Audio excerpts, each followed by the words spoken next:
Welcome to Goldbachen's Quality Tips. If you're hearing irregular idling coming from your engine, it's probably a problem with your air filter.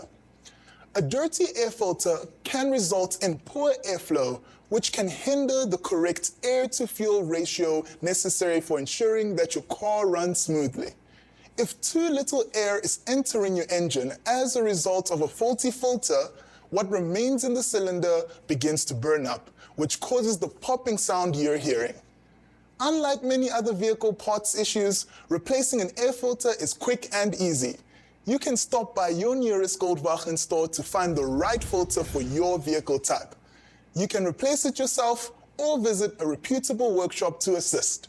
So be sure to visit any of our Goldwagen stores nationwide to get the best quality air filters and other parts for your vehicle.